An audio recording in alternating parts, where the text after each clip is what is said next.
네, 안녕하세요. 반갑습니다.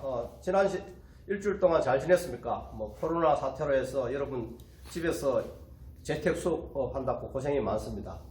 자, 지난 시간에는 강의 전체 소개를 하고요. 부동산이란 무엇인가에 대해서 간단히 설명을 했습니다.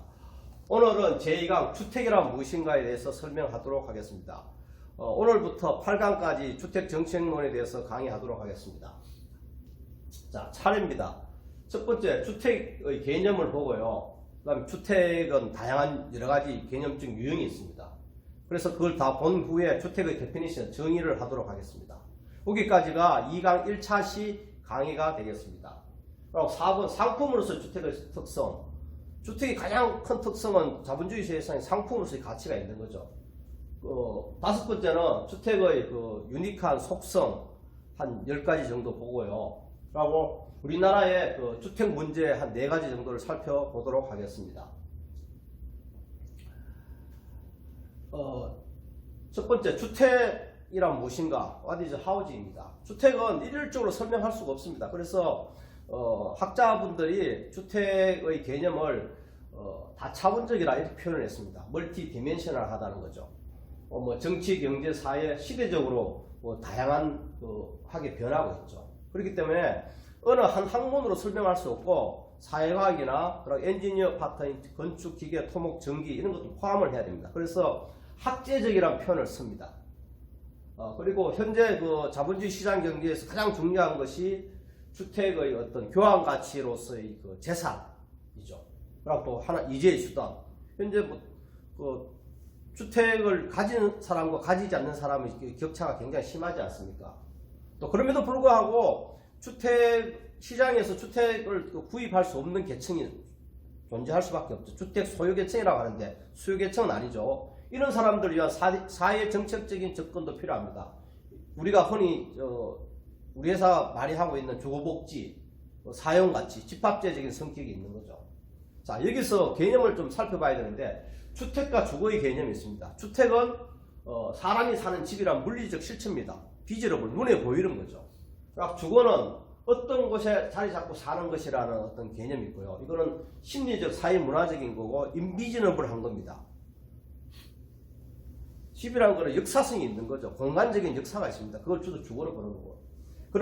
그리고 주택의 두 가지 측면이 있는데요. 하나는 개념적인 측면과 카운팅, 측정적인 측면이 있습니다. 위치가 고정된 제하고 내부적인 제하고 비동질적인 제하라는 어떤 개념이 있고요. 주택을 세는 측정의 문제가 있습니다. 자, 방금 다차원적이라는 말을 썼는데요. 이 의미를 좀 구체적으로 살펴보겠습니다. 주택은 한 나라의 국부를 나타내는 지표 중에 하나입니다. 어느 도시를 여러분 해외여행을 가보면은 비행기 타고 딱 내리면 가장 먼저 보이는 게 집들의 어떤 유형, 색채, 모양 이런 거 아닙니까? 그리고 또 주택은 인간의 기본 욕구를 충족을 위한 사회적인 제하로도 볼 수가 있습니다. 또 가장 중요한 게 경제적인 제하죠. 또 사회적인 어떤 신분을 나타내기도 합니다. 하우징 클래스라고 주택 계급이라는 표현을 주택학에서 쓰는데요. 그걸 나타내고요. 보통 타워 팰리스 보면 굉장히 잘 사는 계층, 돈 많은 사람들이 사는 계층, 어떤 사회적인 지위가 있는 사람이 계층, 이런 인식이 우리 사회에 좀 있지 않습니까? 그런 부분이고, 또 사회적 갈등의 한 부분입니다. 예를 들어 임대주택 단지가 들었으면은 주위에 있는 집에 사시는 분들이 반대하는 경우가 있죠. 또 정치적인 이념 부분도 있고요. 그리고 복지수준을 나타내는 소득 계층 간의 구분의 기초가 되겠습니다. 가장 중요한 도시관리 기초 분야도 되고요. 자, 학문적인 연구 대상으로서 주택입니다. 이건 우리도 주택정책론이랑 공부하니까요. 하우징 스타디라고 주택 연구라고 표현하고 방금 이야기했습니다. 인터디시플린, 학제적인 연구를 해야 된다. 또 어떤 경제정책만 아니고 사회정책적인 부분도 있다. 그래서 우리 회사가 가장 많이 하는 게 주거복지죠. 주거복지라는 개념이 도입된 지 한 15년 정도밖에 안 됩니다. 이걸 사용가치를 하는 거고요. 또 재산, 이재의 수단에서 교환가치, 익스체인지 머니도 굉장히 중요하죠.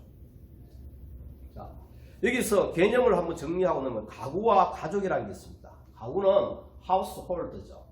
요거는 잠을 자고 치사하고 생계를 같이 하는 단위인데요. 집가짜 입구입니다. 밥을 같이 먹는 단위죠. 그렇기 때문에 혈연하고는 상관이 없습니다. 물론 혈연이 기본이 되겠습니다만, 그래서 하숙생이나 친척이 집에 와가지고 같이 살면 한 가구원이 되는 거죠. 그래서 이거는 일반 가구, 집단 가구가 있고요. 또 가족이라는 핵가족이 있는 핵가족은 부부로 구성된 단위와 그 직계 가족으로만 구성된 핵가족이에요. 대부분은 건대는 핵가족입니다. 그리고 2세대, 3세대, 4세대, 5세대 이런 가구가 있는데 요즘은 대부분 2세대, 뭐 3세대도 가끔 있습니다. 4, 5세대는 없죠.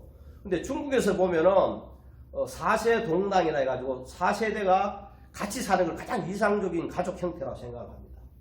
또 패밀리, 이제 가족의 개념인데 이거는 혈연을 기준으로 하는 겁니다. 그래서 여러분들 가구와 가족의 개념을 조금 구별하시면 좋을 것 같습니다.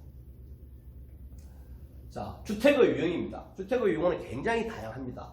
점유 형태에 따라서 자기 집, 전세, 보정부 월세, 무보정부 월세, 사월세, 무상 이렇게 있습니다. 전세란 개념은 외국에는 거의 없습니다. 우리나라만 있는 아주 독특한 제도고요. 그리고 사월세 중론세는 이거 10달에 500만 원 내놓으면 한 달에 50만 원 가져가지고 나갈 때 한 푼도 안 가져나가는 거죠. 일종의 무보정부 월세인데 제주도에서 많이 쓰는 유행입니다. 공급 대상으로서는 영구임대주택, 국민임대주택, 공공임대주택, 뭐 사원임대주택, 근로복지 사원 이런 다양한 용이 있고요. 소유권 여부에 따라 분양 임대주택 있고, 주택도시기금이라고 종전에는 국민주택기금이라 했는데 주택도시 이름이 바뀌었고요. 이것을 받아가지고 건설하는 걸 국민주택, 그러지 않는 걸 민영주택이라고 합니다. 뭐 건축양식도 있고요. 건축 구조적으로 구분도 하는데요. 가구식은 건축 부자재를 이렇게 엮어가지고 하는 건데, 목구조, 철골구조 이렇게 가구식이라고 하고요.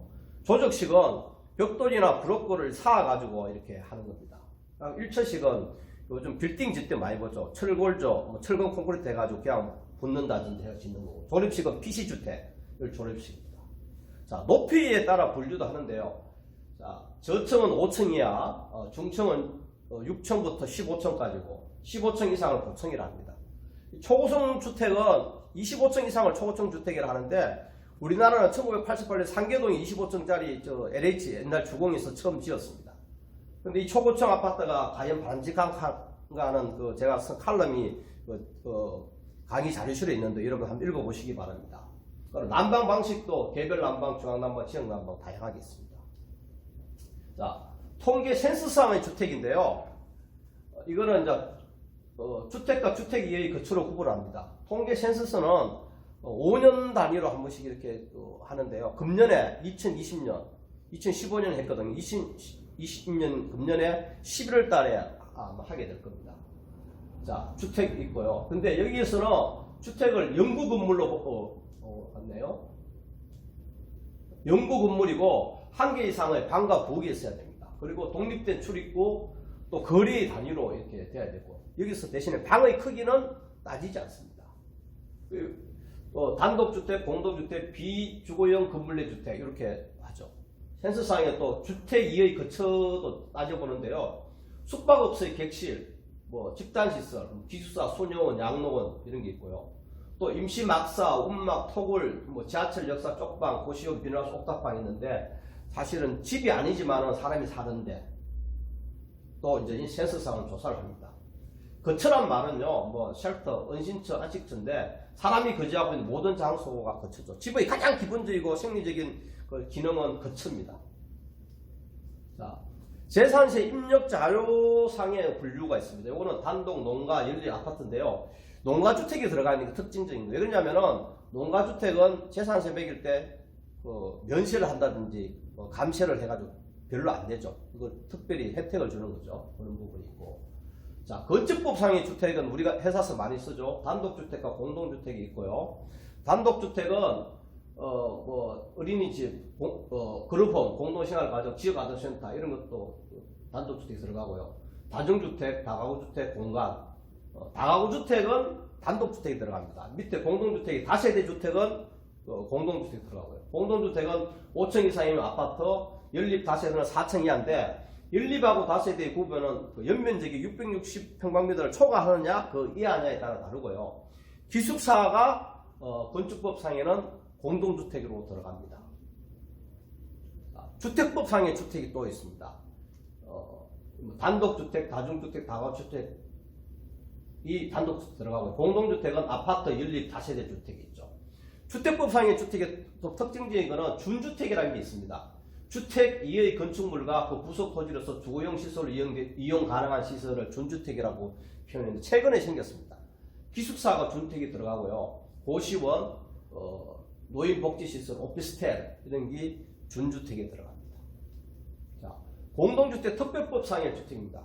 주택법이 공동주택 특별법하고 여러 개 법으로 분화가 됐지 않습니까? 그래서 여기는 건설임대주택과 매입임대주택이 있고요. 공공분양주택이 있습니다. 공공분양주택 중에 주택도시기금이 85평방미터 이하에 지원되는 걸 국민주택이라 하는데요. 실제로 요즘은 59회배, 60 이하에 많이 지원이 되죠. 자, 민간임대주택 특별법에 라는 게 있습니다. 여기 보면은 요거는 민간 건설임대주택과 민간 매입임대주택으로 나누고 있습니다. 민간 건설임대주택은 임대사업자가 임대 목적으로 건설해가지고 한다든지 매입해가지고 하는 거죠. 사업자 등록증 내고 이렇게 해야 되겠죠. 또 민간 매입임대주택은 장기, 단기로 나뉩니다. 장기는 8년 이상 임대를 계속 해야 됩니다. 시중 시세보다 저렴하게 하고 임대사업자 등록을 해가지고 관청에 신고를 하고 사업자 등록증 내야 되죠. 단기는 4년 이하 임대할 목적으로 하는 게 단기 임대. 주로 오피스텔 일반 셀러임대 분양 받아가지고 이렇게 임대사업자 등록해가지고 하는 게 단기 임대주택이 되겠습니다.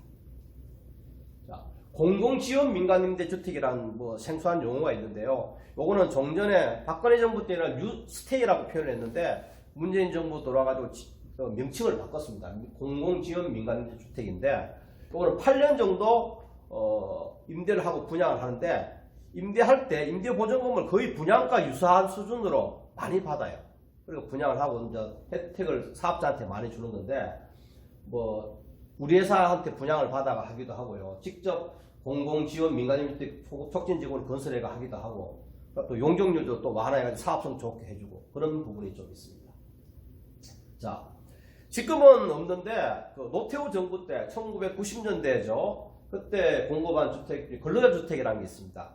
근로복지주택과 사원임대주택이 있고요. 근로복지주택은 분양주택이고 사원임대주택이 때 분양주택인데 회사가 분양을 받아가지고 그 회사에 근무하는 사원들한테 재임대하는 게 사원임대주택입니다. 요즘 최근에는 없습니다만 지금도 재고는 남아 있습니다. 자, 주택의 데피니션입니다. 자, 5가지가 있는데요. 주택은 누차 이야기했습니다만 물리적 시설물이죠. 그래서 꾸준히 유지관리를 해야 되죠. 그래서 여러분 주택에 대한 유지관리하는 자격증, 주택관리사, 건물관리사 이런 자격증이 있지 않습니까? 그리고 인프라를 갖춰야 되죠. 그래서 상하수도, 전기 이런 게 반드시 들어와야 됩니다. 또 한편으로 경제적인 재화죠. 또 주택이 굉장히 고가지 않습니까? 그렇기 때문에 쉽게 살 수가 없죠. 주거비 지원 정책도 있고, 그리고 내 집을 갖고 싶은 사람의 욕망도 충족해야 되니까 자가 소유 정책이 촉진하죠. 또 그럼에도 불구하고 집을 갖지 못하는 계층이 있죠. 그런 사람이 있어 사회적인 공급도 하는 거죠. 현재 코로나 사태 보면 보건위생으로 발전했는데 애들 학교도 못 가잖아요. 교육 문제가 인계들고 또 집에 있다 보니까 계속 사 먹어야 되죠. 우리나라는 사재기까지 안 합니다만 이런 여러분이 얽혀 있습니다. 집하고 다양한 서비스의 총체를 주택으로 볼 수 있습니다. 그렇기 때문에 공공시설도 지원받아야 되고요. 어떤 사회 환경의 일부 또 집을 복지수준이 나타내는 지표로 볼 수도 있습니다. 또 한 가지는 국민경제의 중요한 부분이 집을 차지하는 것은 경제성장의 하나의 지표로 갈 수도 있고요. 또 국부 창출과 관계있죠.